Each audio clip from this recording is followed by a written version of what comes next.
बेटी और पिता का रिलेशन दुनिया के सबसे खूबसूरत रिलेशन में से एक होता है। पिता अपनी बेटी के लिए अपनी हर मुमकिन कोशिश से जमाने भर की खुशियां बटोरकर उसके कदमों में डालने को हरदम तैयार रहता है, तो वहीं बेटी भी अपने पिता की खातिर किसी भी मुश्किल से लड़ने को तैयार हो जाती है। लेकिन महाराष्ट्र में पिता और बेटी के इस रिलेशन का एक और ही चेहरा नजर आया, जब अपने पिता को प्रेमिका के चंगुल से छुड़ाने के लिए बेटी ने वो कर दिया जिसकी उम्मीद कोई नहीं कर सकता। असल में महाराष्ट्र के वासिन में पुलिस ने एक कत्ल की गुत्थी जब सुलझाई तो जो हैरान करने वाली कहानी सामने आई उसने सभी के होश फाख्ता कर दिए। हुआ कुछ यूं कि 4 औरतों ने मिलकर ईंट पत्थरों से कूच कूच कर एक महिला को बड़ी ही बेरहमी से मौत के घाट उतार दिया। जिस महिला की हत्या हुई है उसके बारे में ये बात सामने आई है कि मारने वाली महिलाओं में से एक के पिता के साथ उसके नाजायज ताल्लुकात थे। तो चलिए आपको सारा वाकया समझाते हैं।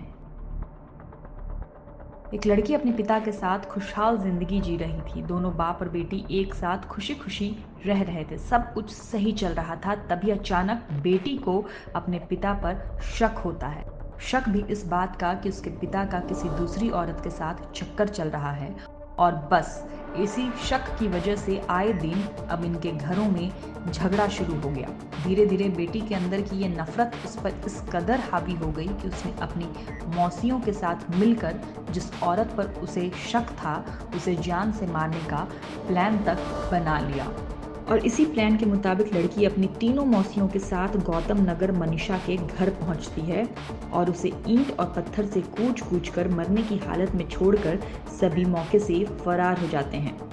वो तो मनीषा के पड़ोसी ने इन चारों को उसके घर से निकलते वक्त देख लिया और पुलिस को इस वारदात की खबर की, जिसके बाद ये सारा मामला खुलकर सामने आया है। वारदात की खबर मिलते ही पुलिस मौके पर पहुंचकर पहले तो मनीषा की लाश को पोस्टमार्टम के लिए भेजती है और फिर इन चारों की तफ्तीश में लग जाती है। पुलिस ने जल्द से जल्द इन चारों महिलाओं को गिरफ्तार भी कर लिया और इस पूरे मामले में आगे की कार्रवाई चल रही है। आपको ये भी बता दें कि जिन पिता पर बेटी को शक था इनका नाम लक्ष्मण था और उम्र 42 साल। वो इस शक की वजह से बेहद चिढ़ गए थे। खुद की बेटी ने उनकी जिंदगी में तबाही मचा रखी थी। आए दिन किसी न किसी बात पर घर में झगड़ा होते रहता था और इसीलिए उसने हमेशा के लिए इस झंझट से छुटकारा पाने का इरादा कर लिया।